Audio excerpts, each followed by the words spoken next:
Hello दोस्तों, मैं सौरभ आपका स्वागत करता हूं मेरे चैनल कोडिंग वर्ल्ड में, जहां हम बड़े ही आसान तरीके से सी प्रोग्रामिंग लैंग्वेज के बारे में सीखेंगे।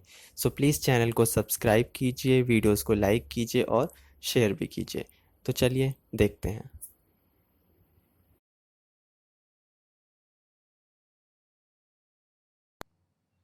तो आज हम पढ़ेंगे डेटा टाइप्स के बारे में। तो आइए देखते हैं। C supports different type of data. C programming language अलग अलग प्रकार की डेटा को सपोर्ट करती है। Storage representation of these data types in different in memory. और जब ये डेटा हमारी स्टोरेज में स्टोर होती है, मतलब हमारे मेमोरी में जब ये डेटा स्टोर की जाती है, तो वो अपने अलग अलग साइजेस में होती है, मतलब वो अलग अलग साइज को कंज्यूम करती है। A data type specifies the type of data a variable can store। और ये डेटा टाइप हमें बताती है कि जो हमारा वेरिएबल है वो किस प्रकार की डेटा को स्टोर करने के लिए बनाया गया है, such as integer, floating, character, ETC. ये सब हमारे टाइप डेटा टाइप्स के प्रकार हैं कि वो वेरिएबल, जब हमें किसी वेरिएबल को डिक्लेयर करते हैं तो हमें बताना होता है कि वो किस प्रकार की वैल्यू को रखने के लिए बनाया गया है। तो ये सब उसी के प्रकार हैं। तो आइए देखते हैं कि डेटा टाइप्स कितने प्रकार के होते हैं। तो डेटा टाइप आपके 4 प्रकार के होते हैं। पहला बेसिक, दूसरा वॉइड, तीसरा इन्यूमरेशन, चौथा derived.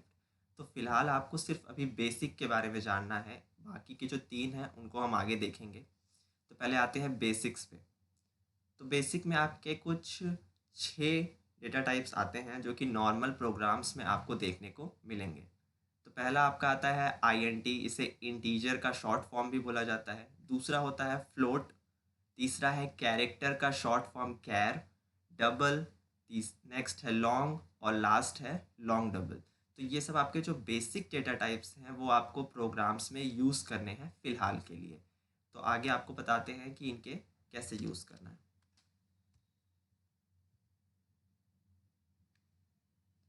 The memory size of basic data types may change according to 32-bit और 64-bit ऑपरेटिंग सिस्टम। जब भी हम डेटा स्टोर करेंगे तो वो हमारे ऑपरेटिंग सिस्टम के अकॉर्डिंग ऊपर नीचे उसकी साइज़ हो सकती है। कभी कभी 32 बिट का जो मेमोरी होगी वो कम साइज़ लेगी और 64 बिट की मेमोरी उस डेटा को स्टोर करने के लिए ज़्यादा साइज़ लेगी। तो जो एक साइज़ का चार्ट हमने आपको बना के दिखाया है जो कि 32 बिट ऑपरेटिंग सिस्टम को सपोर्ट करता है। तो देखते हैं। आईएनटी सबसे पहला आपका है जो कि मेमोरी कंज्यूम करता है 2 बाइट्स। जब एक आईएनटी टाइप का वेरिएबल आप डिक्लेयर करते हैं तो वो 2 बाइट्स आपके मेमोरी के अंदर साइज़ को कंज्यूम करता है, चाहे आप उसमें डेटा स्टोर करें या डेटा स्टोर ना करें। वेरिएबल को डिक्लेयर करते ही वो इतनी साइज़ को कंज्यूम करना शुरू कर देता है। टाइप ऑफ वैल्यू, वो किस प्रकार की वैल्यू को रखता है, प्लस और माइनस। मतलब कोई भी वैल्यू अगर प्लस में है तो वो रख सकता है और अगर माइनस में है तो भी रख सकता है। चाहे वो वैल्यू प्लस हो या माइनस हो, वो दोनों वैल्यूज़ को रख सकता है अपने पास। सेकेंड है आपका कैर। कैर का यूज़ होता है एक सिंगल कैरेक्टर को अपने पास स्टोर करके रखना। उसकी साइज़ होती है 1 बाइट और ये एक सिंगल कैरेक्टर को स्टोर कर कर रख सकता है, सिर्फ और सिर्फ एक सिंगल कैरेक्टर। नेक्स्ट है आपका फ्लोट। फ्लोट डेटा टाइप की साइज होती है 4 बाइट्स और वो पॉइंट्स में डेटा को रखता है, जिसे फ्लोटिंग नंबर भी बोला जाता है। 0 पॉइंट पॉइंट के बाद आपका 60 तक की बड़ी डेटा को फ्लोट अपने पास स्टोर करके रख सकता है। नेक्स्ट है आपका डबल। डबल जो होता है वो फ्लोट से बड़ा होता है। जैसे कि फ्लोट की साइज़ 4 बाइट्स है तो डबल की साइज़ 8 बाइट्स होती है और ये पॉइंट के बाद 80 तक की डेटा को अपने पास स्टोर करके रख सकता है। नेक्स्ट है आपका लॉन्ग, जो कि 4 बाइट्स मेमोरी कंज्यूम करता है और ये आईएनटी से बड़ा होता है। आईएनटी भी प्लस और माइनस में डेटा को रखता है और लॉन्ग भी प्लस और माइनस में डेटा को रखता है। लेकिन डिफरेंस ये है दोनों के बीच कि जो आईएनटी है वो सिर्फ 5 डिजिट तक डेटा को अपने पास रख सकता है और जो लॉन्ग है वो 5 डिजिट से ज़्यादा बड़ी डेटा को अपने पास रख सकता है। लास्ट आपका आता है लॉन्ग डबल। लॉन्ग डबल की साइज़ होती है 10 बाइट्स। ये पॉइंट्स में डेटा को भी रख सकता है और साथ ही साथ प्लस और माइनस में भी डेटा को अपने पास रख सकता है। ये लॉन्ग और डबल का मिक्सचर होता है। जो दोनों को अपने पास स्टोर कर कर रख सकता है। तो ये चार्ट आप याद रखिएगा। इसके अकॉर्डिंग आपको अपने वेरिएबल्स को डिक्लेयर भी करना है अपने प्रोग्राम के अंदर। जिस प्रकार की डेटा आपको स्टोर करनी होगी उस प्रकार का वेरिएबल आपको डिक्लेयर करना होगा। इन्हीं डेटा टाइप्स की सहायता से आप अपने वेरिएबल को डिक्लेयर करेंगे। तो आगे देखते हैं।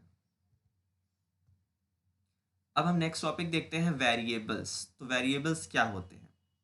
Variable is like a name that can be use to store values. Variable एक प्रकार का नाम होता है जो कि यूज़र द्वारा दिया गया होता है और इसमें हम अपनी डेटा को स्टोर कर कर रखते हैं। Variable can take different values but one value at a time. एक वेरिएबल जब आप डिक्लेयर करते हैं तो वो कई वैल्यूज को स्टोर कर कर रख सकता है, लेकिन एक ही वैल्यू एक समय पर रखी जाएगी। जब आप दूसरी वैल्यू स्टोर करते हैं तो जो पहली से एग्जिस्टिंग वैल्यू है उसे हटा दिया जाएगा और नई वैल्यू को स्टोर कर लिया जाएगा। तो ये वैल्यूज को बदल सकता है कभी भी। We can change these values during execution of program. मतलब जब हम प्रोग्राम को एग्जीक्यूट कर रहे होंगे तो उस समय हम अपनी वैल्यूज को बदल सकते हैं। A data type is associated with each variable. जो आपका डेटा टाइप होगा वो हर वेरिएबल के साथ काम करेगा और उसे ये बताएगा कि वो किस प्रकार के डेटा के स्टोरिंग के लिए काम करने वाला है। The data types of the variable can decide which type of variable can take. जो डेटा टाइप है वो हमारे वेरिएबल को ये बताता है कि वो किस प्रकार की वैल्यू को रखने के लिए बनाया गया है। The ruling for naming variables are same as that for naming identifiers. आपको याद होगा जब हम आइडेंटिफायर्स पढ़ रहे थे तो उसमें हमें 5 रूल्स याद रखने थे किसी भी आइडेंटिफायर को डिफाइन करने के लिए। तो वही जो 5 रूल्स हैं वो यहाँ पर फॉलो किए जाएंगे, यहाँ पर लागू किए जाएंगे जब हम एक वेरिएबल को डिक्लेयर कर रहे होंगे। तो वो 5 रूल्स आपको यहाँ पर अप्लाई करने हैं। तो सिंपल वे में अगर देखा जाए तो वेरिएबल एक ऐसा प्लेस होता है आपकी मेमोरी में जो हम क्रिएट करते हैं, उसका नाम हम देते हैं, उसका टाइप हम देते हैं, वो किस प्रकार का होगा ये सब हम डिसाइड करते हैं। जब हम एक वेरिएबल डिक्लेयर करते हैं तो वो तुरंत मेमोरी में उस नाम से क्रिएट हो जाता है जिस नाम से हम उसे बनाते हैं और वो उतनी डेटा को कंज्यूम करने के लिए तैयार हो जाता है। तो वेरिएबल एक ऐसा नाम या फिर एक ऐसा प्लेस या एक ऐसा बॉक्स भी आप बोल सकते हैं आपकी मेमोरी के अंदर जिसमें यूज़र द्वारा दी गई डेटा को स्टोर किया जाता है या फिर हम अपने से भी दे सकते हैं, उसको स्टोर करने के लिए यूज़ किया जाता है। तो वो होता है आपका वेरिएबल। और जो डेटा टाइप्स होते हैं वो ये बताते हैं कि जो वेरिएबल है वो किस प्रकार की वैल्यू को रखने के लिए बनाया गया है। नेक्स्ट देखते हैं डिक्लेरेशन ऑफ वेरिएबल। किसी भी वेरिएबल को डिक्लेयर कैसे किया जा सकता है? It is must to declare a variable before used it in the program. अब बिना किसी वेरिएबल को डिक्लेयर किए आप किसी भी प्रोग्राम में उसे एक्सेस नहीं कर सकते। तो ये बहुत ज़रूरी है कि प्रोग्राम में यूज़ करने से पहले उस वेरिएबल का डिक्लेयर हो जाना। Declaration of variable specify it's data type and name. Declaration of variable जो है वो ये बताता है, इनसे मिलकर बना होता है कि डेटा टाइप और नेम दोनों मिलकर आपके वेरिएबल डिक्लेरेशन को पूरा करते हैं। हमें बताना होता है कि वो किस डेटा टाइप को सपोर्ट करेगा और उसका नाम क्या है, तब जाकर वो एक डिक्लेरेशन ऑफ वेरिएबल पूरा होगा। The range of variable can store depends upon its data type. और वो डेट जो वेरिएबल हम बना रहे हैं वो कितनी बड़ी डेटा को स्टोर करेगा या किस प्रकार की डेटा को स्टोर करेगा, वो पूरा का पूरा डिपेंड होता है हमारे डेटा टाइप्स पर। तो जिस प्रकार की डेटा टाइप हम डिक्लेयर करेंगे उस प्रकार का जो वेरिएबल क्रिएट होगा और वो उतनी बड़ी डेटा को या फिर उस प्रकार की डेटा को अपने पास स्टोर कर कर रख सकता है। अब देखते हैं कि वेरिएबल कैसे डिक्लेयर किया जा सकता है। The syntax of variable declaration is. Syntax का मतलब है कि रूल, कि किस तरीके से हम अपने वेरिएबल्स को डिक्लेयर कर सकते हैं। तो यहाँ पर आप देख सकते हैं कि जो आपका डेटा टाइप वेरिएबल नेम, तो पहले आपको डेटा टाइप बताना है, उसके बाद स्पेस है, फिर वेरिएबल नेम। वेरिएबल नेम का मतलब है कि जिस नाम का वेरिएबल आप डिक्लेयर कर रहे हैं वो नाम यहाँ पर आपको देना है और उसके बाद आपको सेमीकोलन लगाना है। सेमीकोलन लगाना बहुत ज़्यादा ज़रूरी है। अब जैसे यहाँ पे हमने कुछ एग्जांपल्स लिख दिए हैं, आप देख सकते हैं। आईएनटी टाइप का अगर आप वेरिएबल डिक्लेयर कर रहे हैं तो आईएनटी स्पेस एज नाम का हमारा एक वेरिएबल है जो कि आईएनटी टाइप का है, और आगे सेमीकोलन। फिर अगर आपने एक फ्लोट टाइप का वेरिएबल डिक्लेयर किया है तो फ्लोट है हमारा डेटा टाइप, सैलरी है हमारे वेरिएबल का नाम, और ये सेमीकोलन। अब अगर आप एक कैर टाइप का डेटा टाइप डिक्लेयर कर रहे हैं तो कैर, उसके बाद वेरिएबल का नाम है नेम, फिर है सेमीकोलन। इसी तरीके से double, net salary, long, roll number. तो इस तरह से आप अपने वेरिएबल्स को डिक्लेयर कर सकते हैं। बस वो 5 रूल्स जो थे आइडेंटिफायर्स के, उनको यहाँ पर आपको याद रखते हुए अपने वेरिएबल को डिक्लेयर करना है। और डिक्लेयर करने का ये सिंटेक्स आपके सामने है कि पहले आपको डेटा टाइप बताना है कि किस प्रकार की डेटा को यूज़ करने वाले हैं आप अपने प्रोग्राम के अंदर। फिर उसी प्रकार का वेरिएबल आपको डिक्लेयर करना होगा। तो डेटा टाइप, उसके बाद स्पेस, उसके बाद अपने वेरिएबल का नाम दीजिए लेकिन वो 5 रूल्स को फॉलो करते हुए, और उसके बाद सेमीकोलन से उस स्टेटमेंट को वहीं पर एंड कर दिया जाएगा। आगे देखते हैं। We can also declare variable in more than one in a single declaration with the use of comma. हम एक साथ एक से ज़्यादा वेरिएबल्स को भी डिक्लेयर कर सकते हैं कॉमा की सहायता से।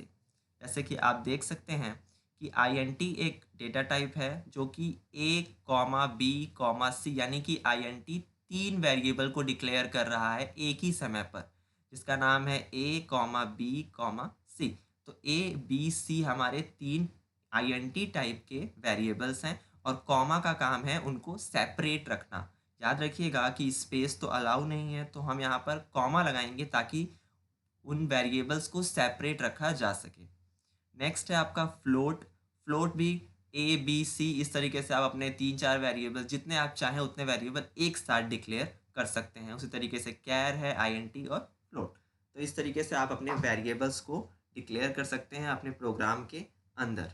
चाहे वो आप एक साथ डिक्लेयर करें या फिर उसे अलग अलग डिक्लेयर करें, वो मैटर नहीं करता, लेकिन उसे यूज़ करने से पहले हमें उसे डिक्लेयर करना बहुत ज़रूरी होता है। तो आई होप आपको ये समझ में आ गया होगा। अगर आपको कोई प्रॉब्लम होती है तो आप कमेंट कर सकते हैं या फिर मेल कर सकते हैं। अब इसके आगे का वीडियो हम नेक्स्ट ट्यूटोरियल में देखेंगे।